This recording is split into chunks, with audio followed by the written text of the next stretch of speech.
गांव में एक गरीब किसान का बेटा रहता था जिसका नाम रामू था।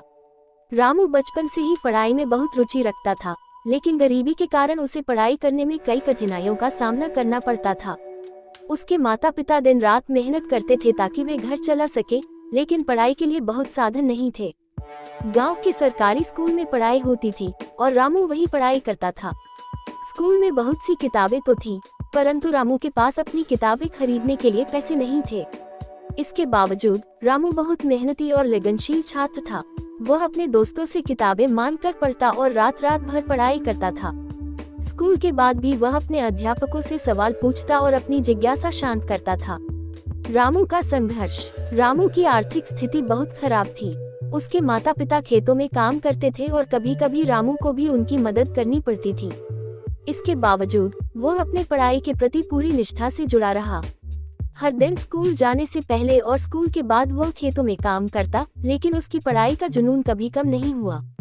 वह जानता था कि केवल शिक्षा ही उसे गरीबी से बाहर निकाल सकती है और अपने परिवार की स्थिति को सुधारने का एकमात्र रास्ता है। गांव में कई बच्चे रामू की तरह पढ़ाई करते थे, लेकिन कुछ बच्चे पढ़ाई में लापरवाही बरतते थे और स्कूल के बाद खेलकूद में ज्यादा समय बिताते थे। वे रामू का मजाक उड़ाते और कहते, तू इतना क्यों पढ़ता है? जिंदगी का मजा लो, खेलो और हंसो, इतनी मेहनत करने से क्या फायदा?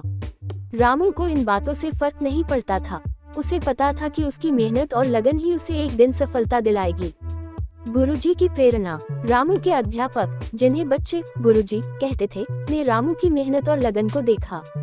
उन्होंने रामू की कठिनाइयों को समझा और उसकी मदद करने का निर्णय लिया। गुरुजी ने रामू को निःशुल्क ट्यूशन देने का प्रस्ताव किया और उसे अतिरिक्त किताबें भी दी ताकि वह अपनी पढ़ाई को और बेहतर कर सके।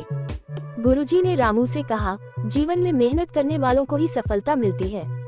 तुम अपने लक्ष्य पर ध्यान केंद्रित रखो और कभी हार मत मानो। गुरुजी के इन शब्दों ने रामू को और प्रेरित किया।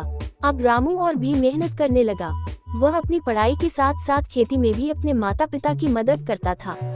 उसे किसी भी प्रकार की कठिनाई से डर नहीं लगता था, क्योंकि वह जानता था कि उसकी मेहनत एक दिन जरूर रंग लाएगी। परीक्षा का समय बीता और आखिरकार वार्षिक परीक्षा का समय आ गया। रामू ने पूरे साल कड़ी मेहनत की थी और परीक्षा की तैयारी में कोई कसर नहीं छोड़ी थी। उसके मित्र, जो पहले खेलकूद में ज्यादा ध्यान देते थे, अब परीक्षा के नजदीक आते ही घबराने लगे थे।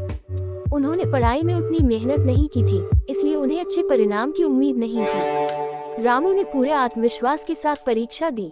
परीक्षा के बाद भी वह चिंतित नहीं था, क्योंकि उसे अपनी मेहनत पर पूरा भरोसा था। उसके गुरुजी ने भी उसे आश्वस्त किया था कि मेहनत का फल अवश्य मिलता है। रामू धैर्यपूर्वक परिणाम का इंतजार करने लगा। सफलता की कहानी। जब परिणाम घोषित हुए तो रामू पूरे गांव और स्कूल में प्रथम स्थान पर आया। उसकी मेहनत और गुरुजी की शिक्षा ने उसे सफलता दिलाई। स्कूल के अन्य बच्चों और ग्रामीणों ने उसकी सफलता को सराहा। अब वे लोग भी रामू की प्रशंसा करने लगे, जो पहले उसका मजाक उड़ाते थे। रामू की इस सफलता ने उसके माता पिता का सिर गर्व से ऊंचा कर दिया। गांव के अन्य बच्चों और युवाओं के लिए भी रामू प्रेरणा बन गया। उसकी कहानी से सभी ने ये सीखा कि कठिन मेहनत, लगन और धैर्य से किसी भी कठिनाई पर विजय पाई जा सकती है। आगे की शिक्षा। रामू ने अपनी इस सफलता को अपनी अंतिम मंजिल नहीं समझा। उसने गांव के स्कूल से आगे की पढ़ाई के लिए शहर जाने का निर्णय लिया। गुरुजी ने उसकी मदद की और उसे शहर के एक अच्छे विद्यालय में दाखिला दिलवाया। रामू ने शहर में भी उसी मेहनत और लगन से पढ़ाई जारी रखी। उसे वहां भी कई कठिनाइयों का सामना करना पड़ा, लेकिन उसकी एक ही सोच थी कि उसे अपने माता पिता और गुरुजी का नाम रोशन करना है। नैतिक शिक्षा। इस कहानी से हमें ये सीखने को मिलता है कि जीवन में कठिनाइयाँ तो हर किसी के सामने आती हैं, लेकिन जो व्यक्ति उन कठिनाइयों से डरता नहीं और अपने लक्ष्य के प्रति अडिग रहता है, वही सफलता प्राप्त करता है। मेहनत, धैर्य और सही मार्गदर्शन से कोई भी व्यक्ति अपनी मंजिल पा सकता है। रामू की कहानी यह बताती है कि गरीबी, संसाधनों की कमी या मुश्किल परिस्थितियां कभी भी सफलता की राह में रुकावट नहीं बन सकती, अगर व्यक्ति के पास आत्मविश्वास, समर्पण और कड़ी मेहनत करने की इच्छा हो। रामू की यह कहानी विद्यार्थियों के लिए प्रेरणा का स्रोत है, जो ये दिखाती है कि शिक्षा और मेहनत के बल पर व्यक्ति जीवन में किसी भी ऊंचाई को छू सकता है।